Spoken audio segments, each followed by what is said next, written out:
Good evening, ladies and gentlemen. Ed Fields here along with Rogan Smith and Kendrick Williams. Hey. Before I get started, I want to do some shout-outs. I'll welcome you back in a moment. No, you're good. Because I'm going to forget this stuff, so I want to throw a shout-out first down to the Mortimores down at Model Bakery. They make the most world-famous gingerbread, which I was able to acquire some of through the side door. Can you do it? They even have they have a side door. It has a little thing, a little hole and everything.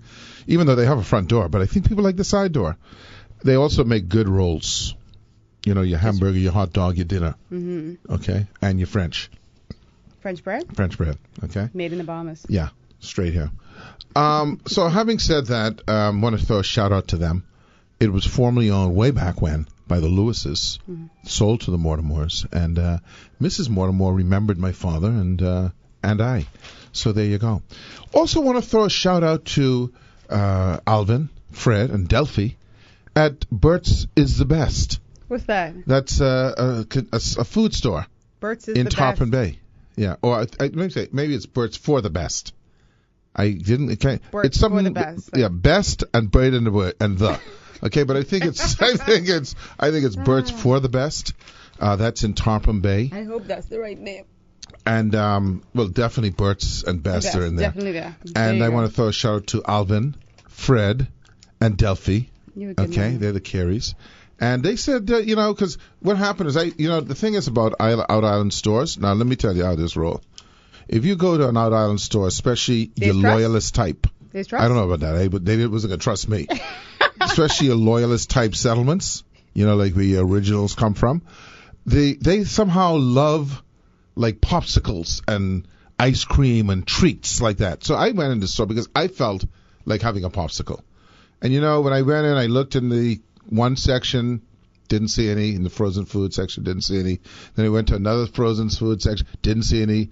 And then as I was passing, I saw the freezer. Mm-hmm. I saw the freezer. When I saw the freezer, I said, yeah. And boy, when I opened up that freezer, all kind of briars and thing and that. Like that. And so I got some popsicles, and I went to the counter, and I said to the people, because I know some people who originate from Topham, and I got to find out where that come from, Topham. I don't know what that means. But I said, let me ask you a question. What is your last name? And they said, Carey. So I thought, Lots okay. of Careys. So I said, and you are related to, and yes, and they were related to the people who I know. And so the guy says to me, you're Ed Fields? I said, what? I thought, like, do I have a label on or something? He goes, no, I recognize the voice. Yeah. I said, recognize the voice? Yeah, that happens. I said, from where? He goes, well, from the show. But he said from where? Yeah, but I mean, no, because it's not he just. hasn't been on No, the but radio for over 20 years. But it's a disconnect to me because I know that these islands don't pick.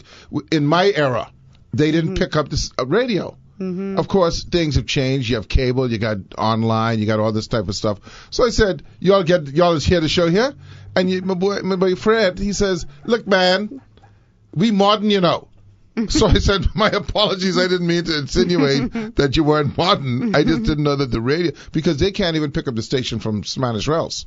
No? No. Oh. Okay, so they're listening. They're either streaming? on cable. I think on they're listening cable. on cable. Oh yeah. That's right. So I got to throw a shout out That's to. really nice They're of probably them. listening now. Hey. Bites for the best. What's happening, Fred, Alvin, and Delphi? Save me a couple of them popsicle when Bert's they is come the back up, huh? Bert's is the best. No, for the best. Bert's for the best. Yeah. Bert's for the best. Yeah, right. So That's really sweet of them. Though. it's on the I like highway. Family Island as On well. the Queens Highway. There's a Queens Highway everywhere. I'm just going to say everywhere is a Queens Highway. Yeah, there's a Queens Highway and there's a Bay Street. Oh my God. Yeah. Because you're they're right. on the bay. Mm-hmm. Okay? Mm-hmm. So there's a Bay Street, and then, you don't really see the settlements until you turn right. Okay? You got to turn off the settlement road, off the Bay Main Street to see the action. I love Eleuthera. I told you I was there recently. I enjoyed the heck out of that place. Well, that's good. But they had some serious gnats there. Nuts? Gnats. Oh, okay. Gnats. Yeah, well. Skeeters. Obviously, you enjoy gnats, so that's No, I good. don't. But, so I want to throw a shout out to all those folks and to all the people who listen in. Welcome back, Rogan Smith. How are you doing? What's up? Thank you. The sky's up, the ground's down. Yeah, a lot of stuff going on. Our guest this afternoon is going to be the Honorable Dion Folks. Mm-hmm. That's with a U-O-U. your boy Paddock. Boy, I was trying to avoid watching that on television for the longest time. Well, you can't because that's all they have. No, I just don't watch TV. Okay. I just don't watch it. I don't like seeing like, mass shootings. I don't like to see any shooting, but especially mass shootings. There's a couple of things that always disturb. So the Republicans are saying this is not a time to bring up gun control. When would be the time? I mean, it's like when you have the terrorist attack, they talk about how do you prevent further terrorists, right? This is when they had 9/11, they talked about how do we prevent this from happening again. Let me tell you something. There's no right time to bring it up. I'll tell you why. Because if they brought it up at this time, they're only going to be feeling criticism from people who are saying, oh, you're only reacting now because this happened. You should have done something. So no matter what the Republicans try to do, it's going to be criticized. No matter what the Democrats try to do, it's going to be criticized.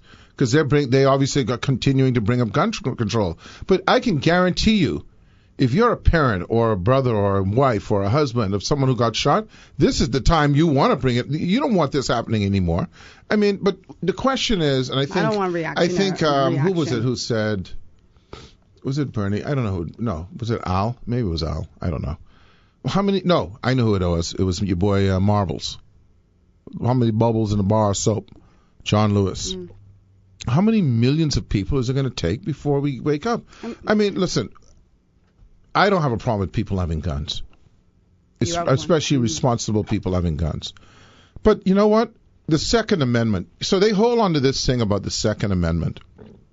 But guess what? Many amendments were changed. There was an amendment about having slaves. You just don't hold on to certain things because some people in what year was it? 1700 wrote it. When they wrote the thing about weapons, there's a cartoon. I don't know, not a cartoon, a film. I don't know if you saw it. I remember you told me about where a guy walks into an office with a musket. How long it takes to and he started pumping. When they had that thing where they pump in the thing, and by the time he finished pumping everyone was gone. Okay, that isn't not semi-automatic weapons. Walking in with 5 people. And spraying people. Okay. So I mean, it's crazy. And it should be amended, obviously. Right. So like the guy said, you do have a right to carry an arm, but do you have a right to carry a tank? Do you have a right to carry a weapon of mass destruction? Because why not just say you have a right to carry a bomb? Because I want to defend myself in case anyone comes at me. Yeah. Or grenades. You know what? I mean, I remember in the aftermath of the shooting, this recent massacre, they were, I guess, speaking to the individual who sold this gentleman the weapons. And he said, he checked out, we did the background search and all this stuff. But I mean, at what point do you say, now this Mr. Fields has been in here a couple of times. I see him getting all these rifles. Now, so let me make one little call because this don't seem right. And that's what they're saying, right? This does not seem right. They're saying in the same way that do you realize if you go into a what do you call them landscaping a plant store or a house and garden store and you buy like too much fertilizer? If you buy too much fertilizer or too much ammonia, they say your boy J. Edgar Hoover could know about that. They ask him, what you planting, boss? Oh, nothing much. You have listen now, how big is your field? Okay. Oh no, I live in New York. Okay. No. See, you just to pick up a call. Yeah, just say, listen. Want you know, Kendrick, he just bought 23 automatic weapons and 1,800 rounds of what is it? 23,000 rounds of ammunition. Just something seems a little strange here. You might want to check it out. Yeah. What's wrong with that? Maybe they're just so concerned about selling this stuff because it's profitable. That's all it is. They don't care. They don't care. And you know what? Background check. I don't care the bare minimum. I don't care what they talk about in equal rights in this. That brother who sold those weapons, he is going to have that on his head that he didn't pick up a phone and call the sheriff. You think so? Oh, unless he's cold hard. Because I'm going to tell you. Some people are like this. They're like, I did the background check. I did my part. Even though their part is the bare minimum, right, they'll feel like they did their part. If a guy comes in and buys one gun and, 50 rounds, I'd say, okay, that happens on a daily basis. Well, what if he uses that one gun with 50 rounds? But when Brother Man comes in and he up to 45. Yeah. And by the way, you can always tell, like another gun dealer said, a guy came in to buy a gun and his head was like wrapped in like a bandage where he just get beat up. He tell him, listen, why don't go home 2-3 days, cool off a little bit, and then come back. Yeah, I can imagine. Okay, because you know what he did, hey? I gonna go. You know what? Mm-hmm. Whoever do this to me? Give me this gun now. It's showtime. Yeah. Yeah. Okay. So there's got to be some. And then this whole thing about, are you familiar with the bumper stock? The bump fire stocks. Well, you see, the NRA is now saying that they would support a review of that. Oh, they would. Yeah. See, they said it today. They said it today. Hey. Well, yeah. So don't mock it. I'm giving a hint. I didn't. They said it today. Yeah. Okay. Yeah. You know why? It's too much now for mm-hmm. them. Okay. Because you know what? Mm-hmm. There is no rational. There's no rational thing for that now. I want to see what comes of it. Yeah. But okay. I'm glad that they at least spoke up and said that. Thank you. Because so there you I go. tell you, I went in the store with the kid Candaloo down at the Army surplus store. And they had the little basket there, like, you sell deodorant and thing in the basket for three for 15. And they had like them 50 cartridge rounds. You want to pick up none? 2 for 29. And one of the fellows who was buying it, he looked like he ready. I don't want to go to his high school. Those stocks allow you to semi-automatic weapons to like simulate automatic weapons. Correct. That's what they do. Yeah. Yeah. So we'll be right back. We'll take a break. So we were talking gun fair. Getting educated on that process. Guns. Yeah, I'm gonna get me a Smith & Wesson. That's a good first name. Yeah, Smith & Wesson. Mm-hmm. What you gonna get? Kendrick, what you gonna get? Oh, what? Mossberg double barrel. Mossberg? Mossberg. That sounds Russian. That's Russian? Double barrel. Where that from? That's stateside? Mossberg. All right, I'll get you some Mossberg. Oh, that's what that is. Ooh. Oh, you mean it was like when you're skeet shooting, right. Which is a name I'm not comfortable with. I know, right? But having said that, I know. When you said it, I thought of it. Okay. Yeah, but that's for like that's for your hardcore target sport. Wow. Yeah. They skeet shoot in Nassau, My brother skeet shoots all the time. He has a gun and the thing, and they have the targets, the clay pigeons. And they have a thing. You push it, I don't know why. I'm going to have to look it up why they call it shooting skeet. Skeet. I don't know. It's SKEET. Yeah, that's skeet. I don't know who that is. Why don't they just say clay pigeon shooting? Skeet shoot. That's shooter? Yeah. I'm a skeet shooter. Yeah. Yeah, you go down there and I'm going to do me about maybe 2, 3, 4 rounds of skeet shooting. 3, 4 rounds of skeet shooting. Yeah. So it's well, first of all, I don't want to attach any humor to what went down in Vegas. We ain't talking about that. Yeah, no. But first of all, let me also thank our sponsors. I want to thank Heineken, Sunshine Insurance, Iraq Homes, Wendy's, Coca-Cola, Roman Meal Bed, Superwash, Bristol Wines and Spirits, Subway, KFC, Burger King, Kelly's, John Bull Business Center, and Subway. And, of course, insurance management. What's it? We're missing somebody. You're always going to say the ones that I tell you not to say. I think, look at my mouth. I know what you're going to say. What? What did she say? Ranfley Hump? What? No. Just say it. Never mind. Say it. Say it. No. I'll give her a free plug. Say it. Rev Bahamas. No, we're finished with, our contract ran out. We're done but that's okay. Give a little plug.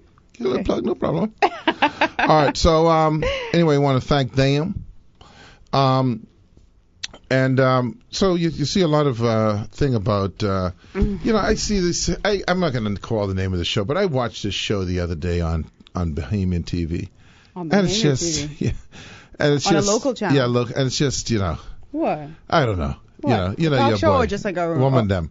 And I just don't know. It's just, anyway, I just leave it at that. I'll just leave it at that. But the thing I saw was that they were talking about this passport issue, okay? So Frank Arama, he just come and say, yeah, to see the two here. Mm-hmm. So now that's the end of that. That's the end of that. So that was one of the issues in the paper today. Then you talk about the salaries at the gaming board. Mm-hmm. Okay. What you thought about? You think that's excessive? I mean, they were complaining about your girl Pam. I didn't support that complaint. Anybody who's at the top of that field. So, should be compensated adequately. So I don't know. I don't know what the scale is. Yeah, I don't know what the scale is. I don't know what their backgrounds are. It's a few, you want, and I can't. One of the reasons why I cannot comment is because I'm involved in gaming. Okay. So I can't really, Well, I don't just automatically jump. I mean, I hear the uproar, but I don't automatically just jump and say, oh, someone making $200,000 is excessive. I don't know what this person's background, these people's background is. Yeah. I don't know. I don't know. So I don't want to just jump and say jobs, it's too much. And by the way, certain jobs, there's salaries because you want to make sure that there's no room for any sort of, hanky-panky. Yeah. Well, hanky-panky. Thanks. So, so that's what especially in that field. Yeah. Okay. Of course, the Dominican thing still remains there, but it doesn't remain for most people. It's just for the few, kind of, Cuckoo. psychomatic, and it's a new word I just made up, psychomatic. It's like automatic but psycho. So, because it is what it is. You weren't here on Thursday. No, Monday. Monday. Yeah. When basically the point I was making, and this is, a lot of things, Rogan Smith, boil down to one simple thing. You can argue and you can, have debate and heated debate for hours, but it really boils down to one simple thing. Did we require details when we accepted the money? When we took their $100,000? I've been saying that. Nobody says what conditions we accepting this $100,000 under. Nobody says, so thank you. In fact, thank you so much for helping knowing us my out. people, what do you think their normal response would have been? Our people? My people, our people. To receive the money? Uh-huh. Thanks. Uh-uh. Oh, yeah. What? That's all? Oh! That's some people, man. that ain't all. And then you hold it. You see, that's all? Yeah. And you hold your mouth open, with your tongue at the roof of your mouth. Yeah. You see, that's all they got? That's all you said? Like they owe us something. I saw a thing in La Perla, which is a place in Puerto Rico. It's a hardcore place. When I was in Puerto Rico, I was in Puerto Rico for a couple months once. No, I didn't know that. Well, now you know. What were you there for? On training. Okay. I was with a bank. For a couple months? Yeah. Wow. I was in training for a couple months, like 3 months. I lived in Condado, and I went to training in Atore. Oh yeah. And you know what was interesting about Puerto Rico? First of all, the most memorable thing to me in Puerto Rico, where I lived in Condado, was the fact that I went to a Chinese restaurant and I completely freaked when they spoke Spanish. Okay, that just threw me right off. Okay, I went to order the shrimp fry. I know. Okay, and it's like, huh? I'm not gonna lie. I agree with you because guess what? Like if I hear when I hear like Asian people speaking with a Bahamian accent or a Jamaican accent, it freaks me out. No, that don't freak me out because I grew up with the Wongs in school. See, I grew up with Chinese people from when I was at Xavier's College, right? It freaks me out. I knew, I have friends in my class who were from grade school were Chinese. Okay, so when I hear the Bahamian accent, when I hear Adelaide, me up. I'm just making up Spanish stuff. When I was ordering, I'd like to get the shrimp fry with a little, because they was doing fast. Huh? Mm-hmm. I literally said to the person, "What province of China is that from?" I mean, it was a complete disconnect. In fact, I think I might have said I ordered some other things just so I could hear them some more. Wow. But that's what I remember in Condado. I tell you, when I hear the Jamaican accent or Bahamian accent, I don't know. So La Perla cracks me up. is the Pearl, and apparently it is a bad place. It is even the police don't go in there. La Perla? La Perla, okay? Let me look this up. And apparently the guy who does that song, Despacito. Despacito, yeah. You know that song? I love that song. I love it. He's from La Perla. And okay. that's where the video was shot in La Perla. And apparently he donated a couple of generators and some food and all that. And one of the brothers from La Perla say in Spanish, "That's all you got? That's all he's in?" I'm speaking Spanish and English. Oh. So he had that same kind of attitude that we have in the Bahamas if that's all he sent. Yes, he should have taken $100,000 and sent 100 generator instead of 2. Okay. I know, you get that everywhere you go. Everywhere you go. Historical shanty town and the northern historical. Have you ever been to Puerto Rico? I have only on a cruise. Let me tell you something about Puerto and Rico. I was just using it just as a port to get on my cruise, my ship. A Puerto? Let me tell you about Puerto. I wasn't overly impressed with Puerto. Neither was I. Their beaches are brown. That's number one. You remember? Have you been to Puerto? Okay, they're brown. Not too many people have beaches like Nassau. You know, and you go to Eleuthera, and them people always freak you out. Them beaches, man. Exuma. Beaches are incredible. Remember Eleuthera, the Pinkies. You know, then the Pinks. Yeah. So the best. So they had, but what they did have, I went to Old San Juan. I didn't really enjoy it. They had a place I went to, and they had the best, most fantastic, over-the-top pork chop I've ever tasted in my life. I thought he'd come with something nice and exotic. This break, I'm talking about pork chop. Listen, Kendrick, you like fried pork chop? No. Okay, so you don't like it. You like fried pork chop? Mm-mm. I love fried pork chop. And I see. And this... he set this up like I thought I was going to hear something so Well, this is what I'm telling you. I don't remember anything else. Fried pork chop? This was it's like a dish that they have. Huh? Going all the way to Puerto Rico. I'll tell you the one thing I couldn't handle with Puerto when I worked there when I was there for 3 months. I developed immense heartburn. Eating the fried pork chop? No, because I don't remember. This was the second time. I never even remember the pork chop from the first time. Residual heartburn. No, the garlic. Pork chop. They cook heavy with garlic. And I was always wondering, why does my mouth always taste like this? But it's the garlic. It's just, they eat a lot of garlic. And it's a lot of grease. I remember one time I was eating this rice, and I had to get the plate, even though it was greasy, and I had to get the plate and put like some tissue under one side so the grease could run to one side. This rice? This was rice. Like fried rice. No, it was like a rice or whatever. I don't know. Not like white rice. It was white rice. But they used like a thing or whatever. What? But it was just so much grease. I literally tipped the plate so I could put it on a little hill. I created a little hill. Okay? So the grease ran there and I was eating from up here. Okay? And you enjoy that? Yeah, boy. But I bought a lot of Tums down there. When I would walk into the little the little thing next to me, Tums. Yeah. They speak English, like in the downtown area. Yeah, but I spoke Spanish when I was there. Oh, you... Give me a sentence in Spanish. Do you have a Tomzo? Give me a sentence in Spanish, not Buenos dias, muchachos. What if there are men in the store? Buenos dias, le hombres. Bad hombres. You pull a Trump. Yeah. A lot of bad hombres. Yeah. No. So it has a lot of history, but I wasn't overly. Impressive. But I can tell you something. The Bahamas standard of construction is far superior to the standard of construction down there. And I mean, we had a Cat 4, right? I mean, a near Cat 4 in Matthew, and some roofs got damaged. I don't think we weren't. I mean, it wasn't. Because we didn't get nothing. We didn't get anything like So you can't judge it. You can't say the same thing. Yeah. Now if we had gotten a direct hit, that thing didn't veer. Where did they go to the right? Then you could make the comparison. I got to check out what's happening in the Keys because they got a direct hit. So I got to see what's happening in Florida Keys. No, the Florida Key, like what is the name of the key? Not Key West didn't get a direct hit, but they got hit. People saying the surge came up like 20 feet. Yeah, like 20 feet.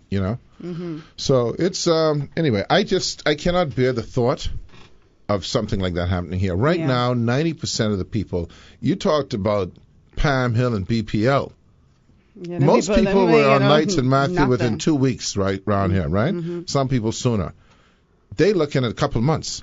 Boy. And there are no turistos. Yeah, that is like, whew. Like I saw this one woman leaving. She was obviously an American from the mainland, and she said, "Well, she's leaving because she works in the vacation business, and there are no vacationers." A lot of them have family up in like New York and Jersey. And that's why West Side Story was. That's what. West Side Story. And so you just go. I mean, for a lot of them. Luckily, they can go to. Or they could just go, even if they didn't have family, they could theoretically go. They could go. They're U.S. because they're U.S. citizens. But and this all highlights, the kind of bias because Trump didn't treat them like citizens. No, he didn't. I mean, coming down there and throwing paper towel. I mean, first of all, I didn't know paper towel was that big of a hurricane relief product. You know, water, food, didn't know, maybe even some toilet tissue. Yeah. But paper towel, like the last thing I think about for hurricane relief is we got to get them some bounty. Well, I ain't gonna judge it. No, I'm going to judge it. Because it's the same thing without me being hip. Not me, you. When you say when people bring in something or giving you something. First of all, he wasn't giving it to me; he was throwing it at it. But I'm saying to you, in your hurricane relief package, when they do that, what do you name? Nima and them, Russell, and them come here. Do they ever say paper towel in there? If it's the quicker picker, what is it? The thicker, quicker no, picker upper? That, yeah, they didn't. It might soak up some stuff. No. Listen, if you have a flood, that bounty ain't gonna help you. We'll be right back with Dion Folks as our guest this afternoon. Hi. Good evening, ladies and gentlemen. Ed Fields here along with Rogan Smith. And our guest this afternoon, and I'm going British, is the Honorable Dion Folks. I don't know why you make me laugh. I'm just saying that because he's just a comical guy.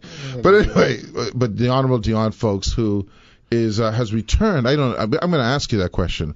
Who has returned to politics after, I guess, a 5-year hiatus?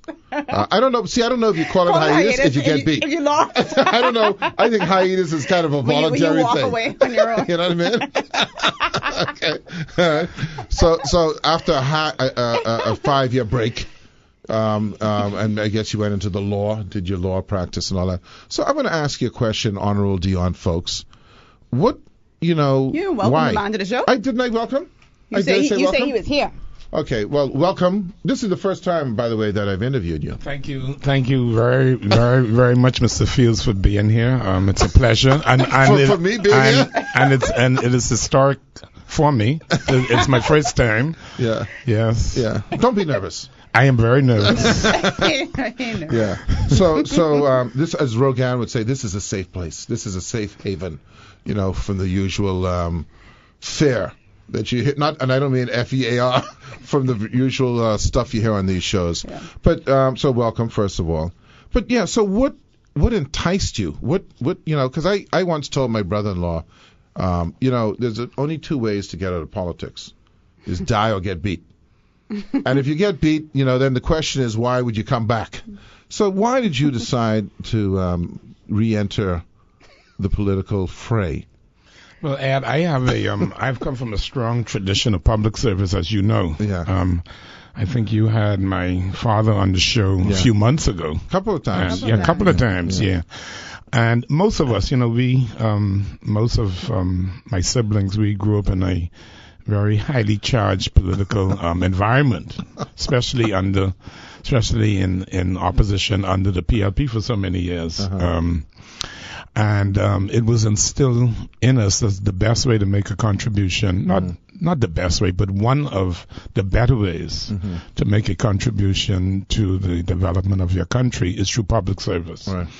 And that is what I enjoy doing. I enjoy helping people. I enjoy making my country better for Bahamians and also for my family. I have 5 grandchildren now. Really, 4 grandchildren. I'm expecting another one soon.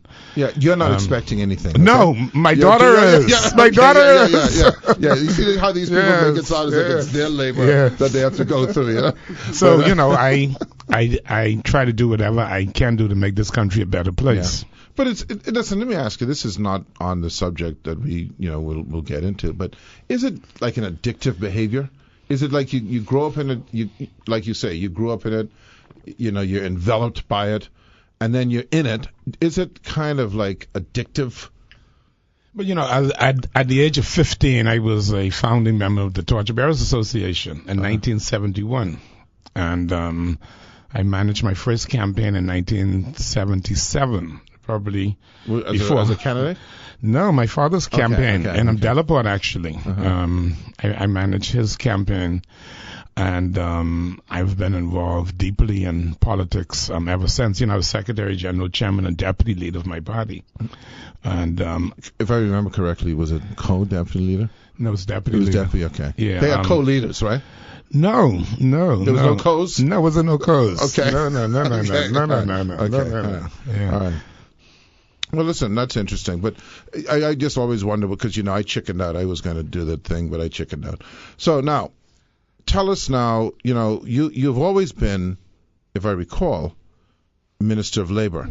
At least you serve as Minister of Labor on more than one occasion, correct? This is my third time serving as Minister of Labor. I also served as Minister of Education, Youth and Sports. Okay. I also serve as Minister of State in that ministry under Dame Ivy Dumont. Okay. As a matter of fact, this building right opposite this radio station was our headquarters. Yeah.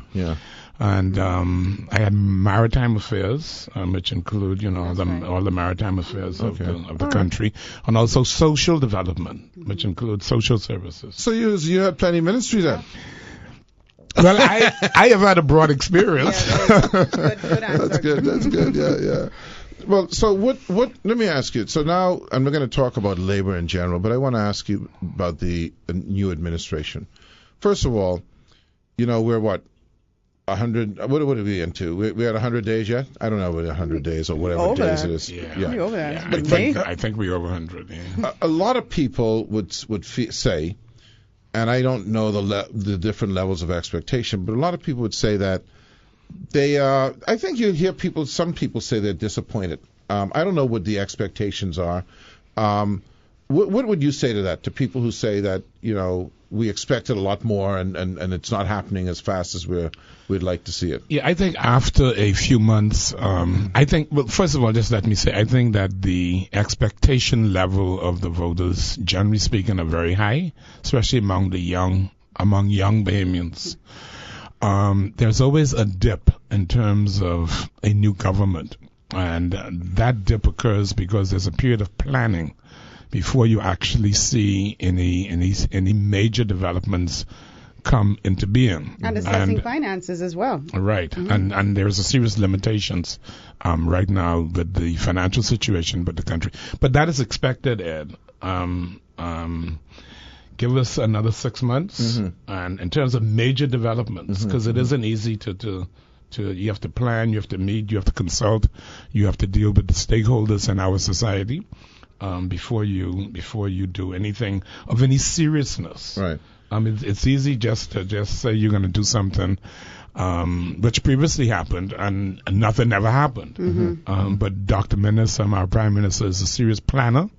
He's very disciplined, and I think that I know that some good things are going to happen for the Bahamas. I was just gonna jump off what you said. That's strange to me that you say that you hear a lot of sentiment of people who aren't satisfied with the administration.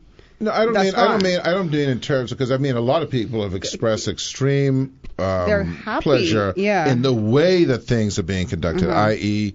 the kind of moves that are being made, like with regard to corruption and the audits, etc. But there's still an element out there, and you have to kind of weigh it with the political kind of filter, who have expectations of some things happening. Yeah. But of course, as you said, it's tenured by the fact that you have to deal with finances, etc. Yeah. And that's now the next question, and that is, you're sitting at the cabinet table, and the interesting thing about the way that our parliamentary system works, Minister, is that you really don't know till you get there.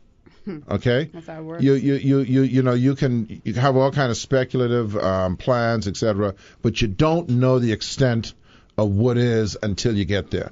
Have you all gotten to the point now? Because I saw something, just to digress, by Peter Turnquest, Minister of Finance, Deputy Prime, who said, we're at a $9 million surplus for the first month, but I'm not jumping over hoops yet because I don't know the impact of the hurricane and I don't know the impact of contracts that we may not know about. But do you feel that you have a decent grasp about the state of affairs?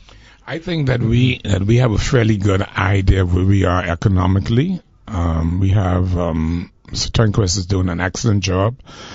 We have some seasoned politicians as cabinet ministers. There are about 5 of us. Myself, Desmond Bannister, Brent Simonet, Carl Bethel, and of course Dr. Minnis, our Prime Minister, who served in previous cabinets. and having that experience around the cabinet table is very important. There's no learning curve for any one of us. We've been there, we've done it. And I think, generally speaking, the other ministers are very competent, and they have learned their ministries very quickly. And I think that the country is in very good hands. Our major problems, as you know, is crime and the economic situation. Right. But as the Minister of National Security said, it's not a quick fix to crime. It didn't come about overnight. You think we finally got to the point where that's become depoliticized after all the years of bandying back and forth? Do you think it's still... I mean, I didn't hear that crime so much on this go compared to other goes, and I'm wondering if next time it'll even be less, because you realize it's not a winner to tout. We're going to solve it. Yeah, we tried our best to indicate when we were in opposition in the last 5 years that it's a national problem, right. And everybody need to come together to solve the problem. We did criticize the PLP for making it a partisan issue. By putting up those posters, the billboards. We thought that was wrong. Right. And we did not make it a political issue. What we did say is that we are the best party to deal with the crime problem. And we still believe that. Marvin Dames has a very thought out program. I don't know if you listened to him in the House of Assembly recently. He spoke twice to it. And we are confident that in the coming months that you will see a serious reduction in crime. Well, now you see, you put yourself on that boat there now. Now, let me ask you another question. This is the first time, and I don't know if I've invented this word, but I'm sure I haven't, but I'd like to take credit for it, that we are being governed by something other than a lawyerocracy. Okay, now you're a lawyer. You invented that. You invented that one. Did I invent that one? Yeah, you Well, I'm taking credit for it. Yeah, it doesn't matter. Go ahead. What does that mean? You know what it means because you're a lawyer. A lawyerocracy. Prime Minister who's a non-lawyer. Well, not only that. In the past, we had lawyers. Well, not even because Dion Folks is a lawyer. Carl Bethel is a lawyer. I mean, he's the Attorney General. Hopefully, he's a lawyer. You never know around here. People just stick up things. You have Jeff Lloyd is a lawyer. Desmond Bannister is a lawyer. So there are lawyers in there. Yeah. But it is not it's more balanced. overwhelmed. It's not 10 you lawyers. got 10 lawyers? Well, who the heck are they? You got the Ellsworth thing. Yeah. Okay, but how many cabinet ministers do you have? Lanisha Rowe. How many cabinet ministers do you have? There are about, 20 of us? Okay. For some reason in my 21. Mind, it seems to me that we're not... Because I think in the last Brent Simmons is a lawyer. Yeah, we don't think of Brent as a lawyer. But he is. But he is a lawyer. He is a lawyer, no. But we tend to think, in the last couple of regimes, both, you would have had 90% of the people that would have been lawyers. Whereas we seem to be at least making a little shift. Romy is a lawyer. You don't have to keep on telling me. I got it. No, but okay. The lawyerocracy is full force. You like that word? Okay. I love it. Well, it's my word. I took Don't use that in official capacity. Run out of town. But the point I'm making is that with Dr. Minister at the helm, that we have some businessmen in the helm. It seems as if there's let's put it this way, that we have more of a balance between the lawyerocracy and the regular people. Okay, so I think it's a good mix. It's a good thing. Yeah, right? I think it's a good mix and it's a good balance. We have some good businessmen in cabinet. We have people from different backgrounds, and I think it's an excellent mix. Because you can't have a scenario in anything where you have a single discipline dominating something. And hence, that's the only perspective. Whether it's private business, you want different perspectives. Good point. And I think that is probably going to be one of the,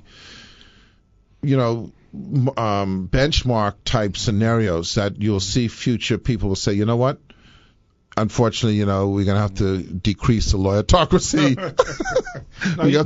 In some countries like China, the majority of politicians are engineers. No, they come from the technical background. I don't want no engineocracy around here, But so I just thought I'd bring that.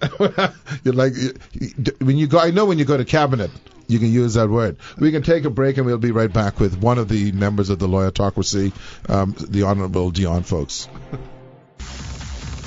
The Honorable Dion Folks is our guest, Minister of Labor. What else is it? Ministry of Labor and what? Is it and something? Yeah, we have Consumer Affairs also under our portfolio, but it's not part of the name. So the Price Control Commission, Consumer Protection Commission, the Standards Bureau, National Training Agency also falls under our portfolio. Well, obviously the training and the labor match. Right, they come together. What is now that we've gotten over all of the preliminaries, unless of course there's anything else you'd like to share other than the labor thing? There's nothing. Anyway, so labor. Now it is critical, obviously, to the health, wealth of our economy. It's the age-old battle between, I suppose, capital, owners of capital, and labor. But of course, there has to be a balance, Minister. For it to work. I know you were you were the author. I think you've told me this, so I'm not just saying it. I think you've given me that. You told me that you were the author of the tripartite arrangement with labor, government, and capital, business. Now, I'm saying this from the inside, but how is that working out? I think it's working out fine. Just to give a little background, in 2000, we formulated the first TRI-4, we call it at the time, which was an abbreviation for Tripartite Forum. And we had a huge meeting down to the Radisson Hotel. I think it was close to. I think you might have participated. No, I didn't. Representing. Okay. You were not there. No.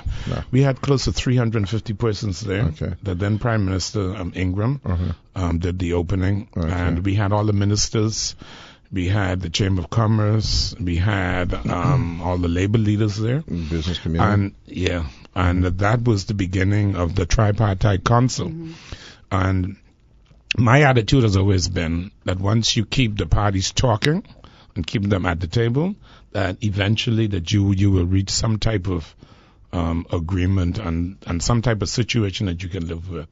And as Minister of Labor, I try to do that as much as I can. Almost every day. Yeah. I try to keep the employer and the representative of the employees in communication and talking. Well, what I'm about to refer to is not the practice, but I'm talking about conceptually. Doesn't it still leave a loophole conceptually if you have a government that's either aligned with business predominantly or aligned with labor predominantly? Because it's not a consensus thing. It's not like, you got to come out of there with a majority decision. Two can be against one, correct? Yeah, from a theoretical point of view, yes. But we always try to reach a middle ground. Would you make a recommendation come out of there that isn't a middle ground, that's just two people deciding? I've never had that experience. We normally try to get both parties to agree. Now, the business community may agree reluctantly, or the trade union movement may agree reluctantly, but we always try to get them to reach some type of middle ground. I think only once or twice in my experience where we had a standoff, and the government had to step in and take a side, Because the follow-up to that is, the minister at the end of the day, correct me if I'm wrong, I'm ignorant to this. If there's a minister of the power that, regardless of the recommendation, the minister can still do something different, correct? It is just a recommendation type body. Well, the way how it's structured now with the Tripartite Council is it's almost impossible that a government will take a position that's contrary to the council itself, because it's a legal body. It's actually established by statute, and it doesn't make sense, because if you're gonna say you guys go and decide, let us know. And then you let us know, then the government turn around and does something different. Right. It goes against the whole principle of the process. But I mean, in theory, both, let's say the government, is the sane adult in the room for the sake of argument, and that labor is extreme and business is extreme, but you have to make a decision. I don't know if I put it that way. No, I'm just saying if that ever happens. No. If such an occurrence occurred, if something occurred to where they were just both on way out, would you have to step in and? Yeah, I think generally speaking, you have 3 adults in the room, and the government is generally the mediator between the two sides. I found that labor leaders and trade unionists generally want a stable environment, but they also want what's best for their workers. And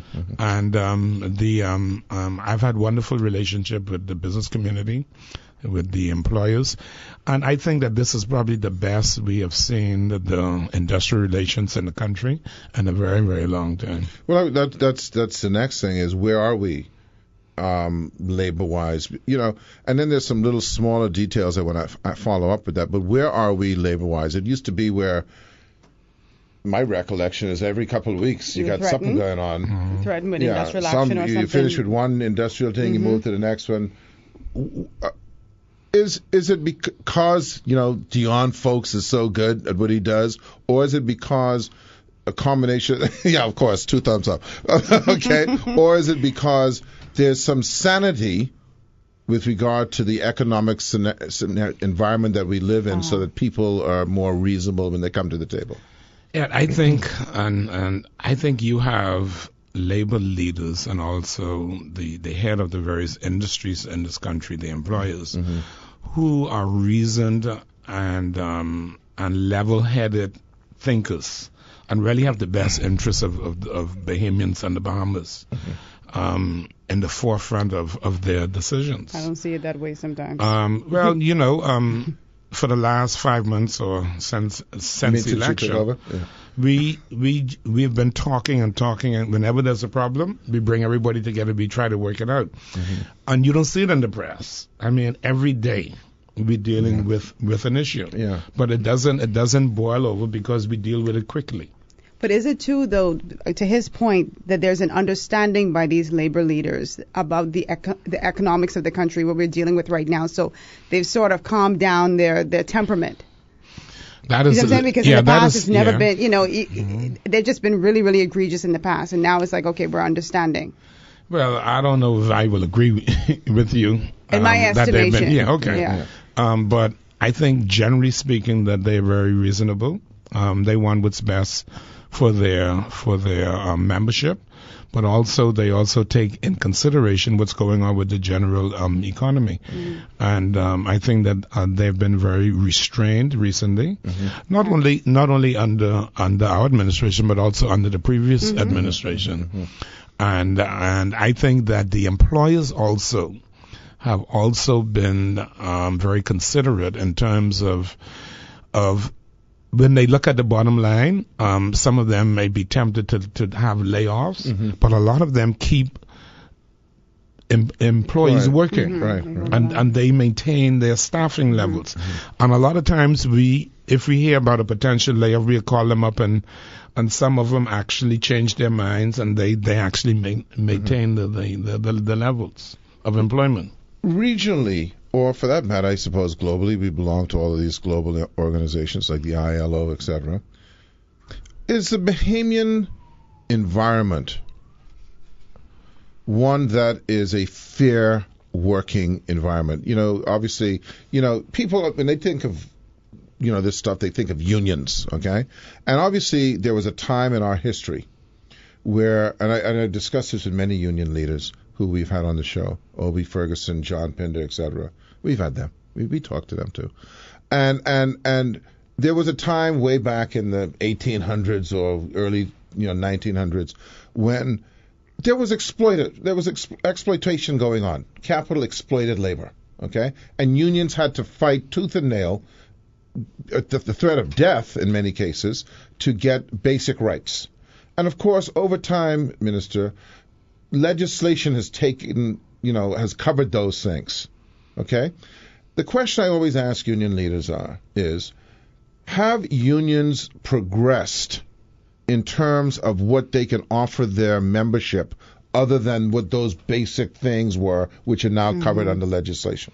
And I think that's a very good point. I had the privilege back in 99 and 2000 and bring into Parliament the Current Employment Act, the Minimum Wage Act, and the Health and Safety Act that now governs our labor environment. And things are not like how they used to be in the 60s and 70s. Well, really the 50s, 60s, and 70s. There are certain guarantees that are in place. As a matter of fact, the majority of workers are not represented by trade unions. The majority of workers you talk about small business and medium-sized business, they're not represented by trade unions. But the Employment Act covers them. Minimum Wage Act covers them. So there is a basic security guarantee, security net for all workers in this country. And you would find where you have a trade union representing workers that their benefits are above what's guaranteed in the Employment Act. And that has traditionally been the case. And of course, the biggest unionized entity is the government, That's the public true. service itself. That's so. The extent to which labor now is covered, one of the things I asked them, and I wonder what the government's role is in this, is if you have an employee, and this happens a lot in the public service, you see it a lot, where an employee gets fired. And you got to assume, I mean, because no one in government gets fired, willy-nilly. You got to assume that if someone gets fired in government, it must be really forget about egregious. the private sector now, that it got to be a high bar that they went over, okay? But yet you see where immediately the union is reactive to the point, like, if you don't bring him back, we walking out. Right. Which kind of seems kind of That is bizarre. unreasonable.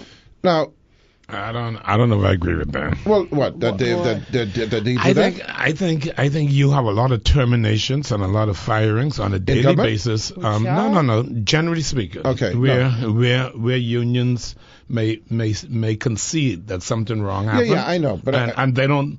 They don't. No, and I'm not. Because the point Yeah. I'm making is, I understand that to be the case. I know that to be the case in my industry. Right. What I'm kind of getting at is a roundabout point of getting to this. We have to be past that now, because the day of fighting for these things that are kind of seemingly minutia, as opposed to the union leadership focusing on how do I improve my employees' capacity, because the capacity for someone who is, say, an ex-employee to get more benefits through wage increases as a result of negotiation is very limited. I mean, you're talking about, in most cases, if you're lucky to get a 5% wage increase in a regular negotiation But is that environment. the union leader's duty, or is that the Well, employee's duty? Well, the employees, I think, have this feeling that the union is there to get them more money. But the point I'm saying is, in terms of the point I used to make to John Pinder and to Obie Ferguson, is rather than focus on this minimal increase, how do you focus on improving the employee themselves so that they move into other strata, so that they can make more quantum leaps in salary? That is a very important point. One of the things that we're focusing on in the Department of Labor and also the ministry is emphasizing training and further education. We have focused the National Training Agency, for example. We have focused very seriously in terms of the training of our workers and the retraining of our workers. The employer and the trade union representatives both have the responsibility, in my view, to focus on the training of the employee, to the extent that, to the establishment that you are associated with. You actually have a training institute that not only train persons that begin to work, but also a continual training of your employees. Is that mandatory? It is not mandatory. It is something that, given the environment that we live in, when I say the environment that we live in, we live in a free enterprise system. And the government cannot dictate to an employer what to do in terms of how they spend their resources. Or an employee to take the course. Yes. That's what I think yes. you're Yeah, that's what I'm talking about for the employee. Oh, yes. Yeah, I'm saying is it mandatory for the employee? In certain sectors, yes. Right. Yes, almost definitely. I'm sorry, and is there incentives for them? I mean, is there like a yearly increase or anything like that that's forthcoming if these people improve on the job? I think generally speaking, well, I can speak for the public service, for example. The more qualifications from academic and training point of view that a civil servant gets, the greater the potential of increased salary and promotions. Because promotions is a key. If you key. can promote yourself to different levels, then obviously there's an increased salaries coming with that. Yes, definitely. Mm-hmm. And that's a very important point. See, I'm just going to throw it out in my industry. If you start off as a busboy and you're making minimum wage, if you end up with a 3% increase, you're not a happy camper getting a 3%. The cost of living is increasing higher than that. What you need to then do is move to waiter. Okay, I mean, or to something else, to like be a computer, programmer or whatever. I mean, we get stuck in the mode, and I wonder if leadership, and this is on both sides. So let's be fair to both sides. If employers' leadership somehow can find a way to, this is a point where they can work together to allow folks to advance their capability, so that they can then improve themselves, promote themselves, and do better. We're going to take a break. We're going to come back. We'll talk about some other things. We have with our guests, and I'm really, listen, I've been trying to get the Minister of Labor on, he can tell you, for quite a while. So I want to say once again, thank you. You're a busy guy. So at least that's what you try to push on me. And also in fairness to all of these ministers, and we've been very lucky, Rogan Smith. We've had quite a few of the cabinet folks on. I think a lot of folks obviously wanted to see the lay of the land, and which is wise. You don't want to rush in and talk about something you know nothing about. Yeah. But let me now that I said that, let me now don't excuse the current minister because he know about this thing a long time. Okay, so you see what he just said. He don't know let it go. He said that. He said that. Okay. But Ed, the problem is that we have a lot of unscheduled situations that we have to arise. Yes. And what I do not like to do is make a commitment. That's right. And cancel out at the last minute. Yeah. And I think I've been very clear to you on that. Very clear. And crystal. Like when I accepted today, I knew that I was in a position to come. You put the date out. And I was here. You were here. Yes. And of course we're very happy to have you here. I have a question. This is from Consumer Affairs. I know after the election there were the hurricane, there were a lot of people who were talking about hikes that were going on at the food stores in different areas. Did you receive a lot of complaints about that, and how were those complaints handled? We receive a lot of complaints. The Prices Commission, chaired by Mrs. Senator Dossett, and her team were able to compile a list of 30, 40, maybe even 50 complaints that we have submitted to them. And they were valid? Have they proven to be valid? The Attorney General Office is taking a look at them. We have some evidence for some of them. And I don't want to say anything more than that because, it's an offense that it's a charge. But just out of interest, how difficult is that? I mean, you sell me the plywood. Yesterday, the plywood was like $10, and then I go to the store at the Hurricane Watch, and you tell me it's $50. What? How much more evidence? You're a lawyer now. But I got the receipt. You want me to tell you what the problem is? Tell me the problem. You have to establish that the plywood was $10. Who? You mean before? The consumer? Yeah. Okay. You see, that is the big problem. You have to establish the price before and the price after, and you have to have receipts, evidence that happened to take to the magistrate court. So why can't the company? Does the company have to prove that's what they were selling? You have to prove. Because I'm accusing them. The burden is on you. See, to bring the evidence. The problem is Rogan Smith. Okay, is that the people who buy Hurricane supplies? This isn't stuff they buy every week. So they can't tell, Exactly. well, this is the plywood I bought last week, because if you bought the plywood last week, you don't need that this Let me week. tell you something. My ma stayed doing like Your what? my ma Okay. stayed doing like home improvement projects, so she would know what the price was But a week did she ago. have the receipt? What? Did she have the receipts? Because yeah. I know how Yeah, she man. is. She keeps receipts. She's I a think, hoarder. I think with certain things like batteries, for example, there were tremendous increases with batteries. Right. And we were able to establish with one particular business, Operation, yeah. one particular operation, that we were able to get evidence Mm-hmm. that the price really went up for batteries. But isn't it kind of Yeah. bizarre to believe? You know what freaks me out is that people would actually do this. Yeah. That's what I mean, okay, you got a law and you got some idiots out there who are going to be, but the fact that in a time of need, people are right? desperate. When you know you're going to at least sell some volume, You're gonna sell the volume. right? The biggest thing we should do is just try to get a bigger shipment in. Yeah. Because you're going to sell out. Why they would feel the need to, in some cases, double and triple the price when people are just trying to. It is really immoral for that to that's happen. what it is, immoral. And it really is. And you're really taking advantage of people when they are at their lowest moments, when they're in fear. And Has anyone been punished for this? I was just about to ask. To my knowledge, no. And that's why they do it. To my knowledge, no. And if it happens now, it'll be the first time. I think we have enough evidence, but we'll wait and see. We'll wait and see what happens. What's the fine for that? The magistrate court, I believe, I don't want to quote the figure, but I think it's around 1,000.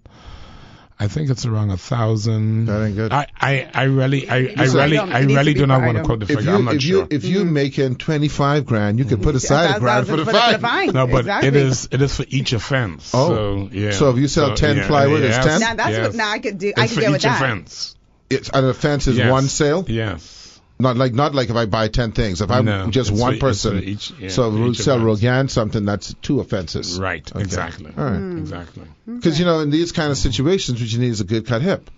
I mean, so I mean, I know that's not ministerial. No, that's what you need. No, it sure isn't. Okay, but a good cut hip Especially is to the something young more people than listening. $1,000. Yeah, but they understand what it meant. The good cut hip is not no $1,000 when I made 25. I need a $25,000 fine. That's what we refer to in radio land as a good cut hip. 25,000. Yeah. So you really don't want to do that. No, Kendrick, you're not going to get any emotion out of him unless you say something. Oh, Yeah. no, he's smiling. Yeah. Oh, well, that's good. Well, because he believes in a good cut hip as well. So, talk. One of the things about price control is it something? And I mean, it's a subject that I'm not really familiar with. I don't go to the food store a lot. I don't buy a lot of things. But do we have? Is that a big problem? Price, generally speaking, no. But what we want to do is most of the things that are generally what you would consider to be unhealthy are the things that are price controlled. What we're trying to do is get more healthy items like fruits and vegetables on the price control list. Because there's no duty on those things, right? No. See, because the thing is, what's No. interesting, there's no duty on meat. Right. There's no duty on some of these things, but yet it seems like people feel like they can go to Publix and get it cheaper. Yeah. That's an issue, but generally speaking, it came about because you had some basic needs for the basically the lower income brackets purchaser. That those items should be controlled at a certain level, a certain markup. Bread basket? Yeah, a certain markup. Okay. And it is not that the merchant does not make a profit on it, so that his markup is limited. Is that gasoline, for example, is price controlled. Okay. Propane is price controlled. Certain automotive parts are price controlled, and that is because you want everybody to be able to afford these basic things without a big markup. I remember years ago, I can't remember if his name was E.J. Bowe, used to go around to the different food stores just making sure that they weren't hiking bread basket items. Does that still go on? Well, we have about 15 price inspectors, Right, the price inspectors. that do it on a regular basis. And not only in Nassau, in Freeport and the Family Islands. Yeah, because I would imagine the Family Islands you get some drama. I want to just, if Rogan, I don't know if you have any other questions on the price control world that it's not in my regular thought process because I don't go to the store. I don't go to the store, yeah. But back to labor. I want to ask this question that has been always confusing to me. One of the things that we always see, and I assume you have to oversee this, is where a particular entity, let's say, the slushy workers of the Bahamas. I don't want to pick on any one particular, so I'll just say the slushy workers of the Bahamas. And it happens a lot in government, obviously. They are owed these things, these monies, as they put it, for overtime, et cetera, et cetera. And then you hear things like, it wasn't paid for 8 months. Well, how can that be? I mean, or they had an increment that was agreed on and wasn't paid, and then that seems to be the cause of strife. How does that happen? Because I might as well tell you, if I work overtime, I expect that at the latest by the next week, I need to get my overtime. You want me to tell you what the problem is there? Yes, sir. Tell me what the problem is, sir. Normally, in a competitive environment where there are a lot of job opportunities, you'd find more people speaking out and speaking out quickly, without hesitation. But in an environment where there are not a lot of jobs and there is a lot of unemployment, you'd find persons are less likely to come forward and make a complaint, either privately or publicly, because their main thing is to secure the job that they have, because they know if they lose that job, there aren't any available. But that doesn't apply in the public sector, though, right? Hmm? In the public sector? Oh no, you don't have that problem in the public sector. Yeah, you see it all the time, man. Oh no. You mean government workers? Yeah. Oh no. I see all the time. Please tell me I'm not cracking up, because I feel like I'm in a Hitchcock movie now.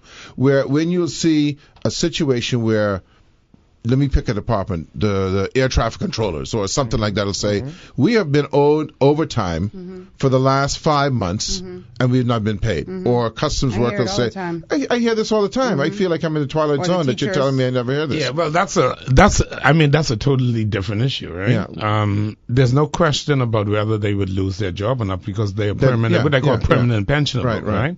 It's just a question of the government agreeing to exactly what the settlement is.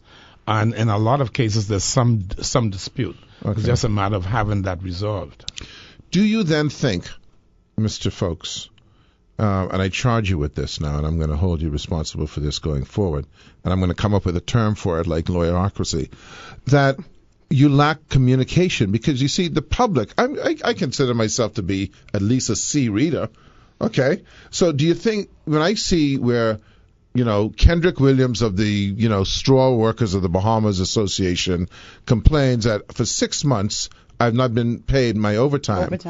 It seems to me as a private citizen, right, that this is a simple matter, pay the man overtime. Why then, if there are issues, are they not enunciated properly and communicated properly to the general public so that they know this is just not another, the government ain't got no money to pay them? Well, Ed, I don't know. I don't know. That's a difficult one. I need to hear a specific example. The next time it happened to me, because the vast majority of cases, people who work overtime, especially in the public service, they are paid. Okay. You'd find rare cases where a claim is made. He was on hiatus. I think he was on hiatus. I remember customs had a whole protest because they didn't get paid their overtime. Yeah, this is all you ever hear about. They didn't get their. This is the word I love. Bonus, they didn't get their increment. I like that one. No, I'm not talking about necessarily in the last 5 or 6 months. I'm saying that in history of the public service, this is in my view, something that has been common, where they say the increment that was agreed, they didn't get paid, the bonus or whatever it is, they didn't get paid, the overtime, they didn't get paid. Now, as you say, there may be a bona fide reason, i.e. the person wasn't logging the overtime right, the numbers aren't, whatever. But we never hear information about it. So I'll switch just for a second rather than focusing on that specific issue. Do you feel, even when it comes to labor issues or any issues, that the public is still getting not enough information so that they can make an informed opinion on the situation? I think in some cases, but in the majority of cases, I think that whenever an issue comes before the public, I think from a union point of view and also from an employer point of view, they're both fairly well ventilated. It's very rarely, and the reporters that work in television, radio, and newspapers are very aggressive in most cases, and they generally try to get both sides of any particular issue. But do you think that, for instance, and we haven't seen one of these in a while, I mean, union negotiations, to be quite frank with you, like you said, both in the previous administration in the last couple of months and even now, you haven't had a lot of negotiating things going on.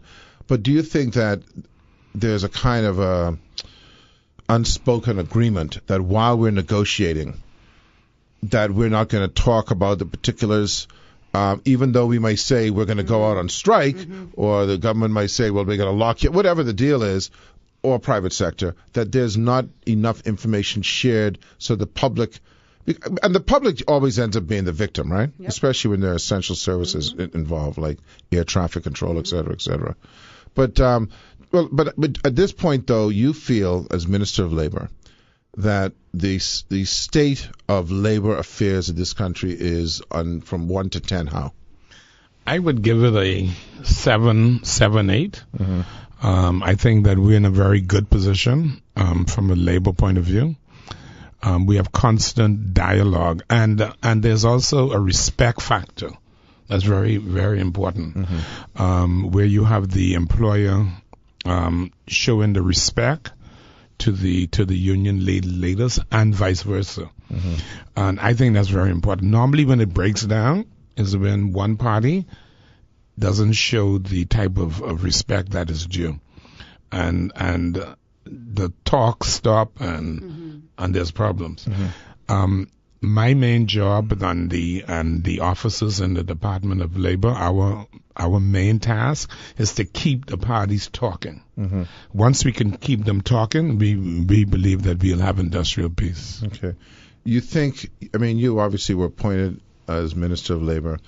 Do you think that your experience over the years, and would you have considered yourself a labor guy?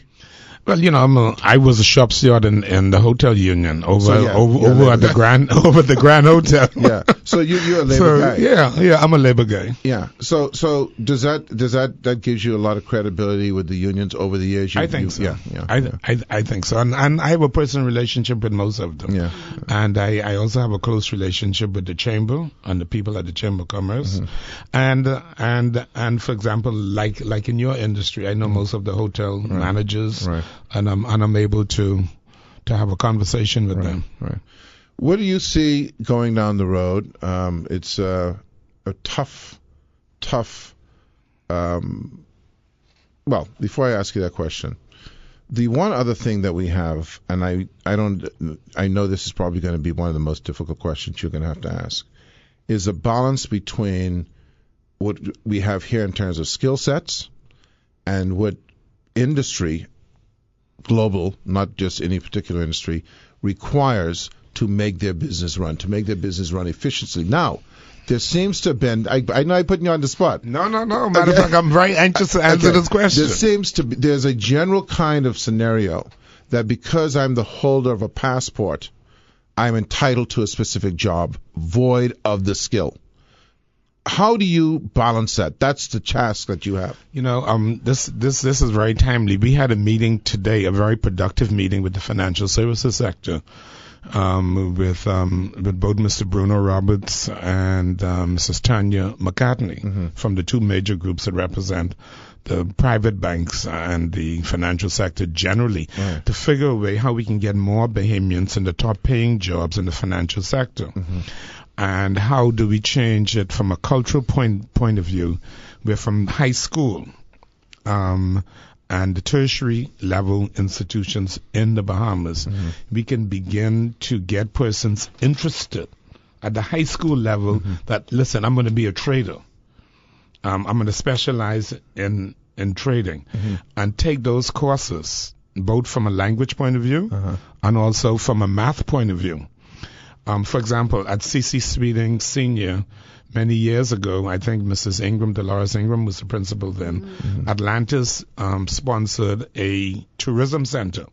So all those persons who were interested in tourism went to C.C. Sweden Senior. Mm-hmm. We can do the same thing for the financial services sector. Mm-hmm. We can have a magnet school that caters to that. And we've formed a committee now that's focusing on developing that.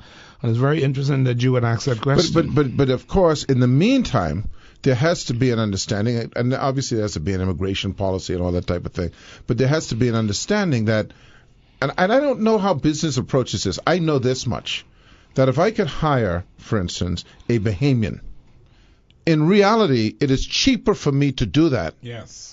Because I don't have to pay for a work permit. Correct. I don't have to go through an annual process. I don't have to put housing. I don't have to do all of this stuff. I can just hire him and say, this is the standard rate. Correct. But yet there seems to be this belief that there's a preference to hiring the foreigner when really just the preference is, I want the skill. Well, I had a problem with a construction company with a development in a family island where they applied for, I don't know, say 20 labor certificates to get work permits. Right. And I called the owners in and I said, look here, guys, I'm not going to approve this. And then they put their case and they said they've had the experience where people like from Nassau would come and because they're away from their family, it was a difficulty in getting them to stay. Right. And they said it's cheaper for them to hire a Bahamian than to bring in somebody, say, from Mexico. Right. But it's not working out. And they put a very good case. The majority of the trained, skilled persons in Nassau are working. They're working at some construction site. You have Albany, you have all sorts of places. They're not going to be leave to go to. I'm not going to call the name of the family island, but you know, those are the practical realities in our country. Well, that's a very good way to end the show, is to say that at the end of the day, that, and maybe maybe you'll come back again when you're so busy, so we can continue. when we can continue this conversation, because you're also involved. It would be interesting to have you and Minister Simonet on at the same time, because one of the things we need to now start discussing is our immigration policy and how it relates to labor and how it relates to growing our economy. Mr. Dion Fowlkes, the Honorable Minister Dion Fowlkes, Minister of Labor, and not mentioned in the and Consumer Affairs and other things with Consumer Minute. Thank you very much for coming, my friend. Well, Rogan, it's been a pleasure. Thank you. And it's a pleasure. It's a pleasure to see you again. And Mr. Fields, it's a pleasure to be here. Okay. Well, listen, I hope I can get you on again sometime soon. But thank you very much. Ken, enjoy the Ginger Six, man. Kendra came in just for us. on his day off. His day off. Thank you very much, Ken. We love you, Ken.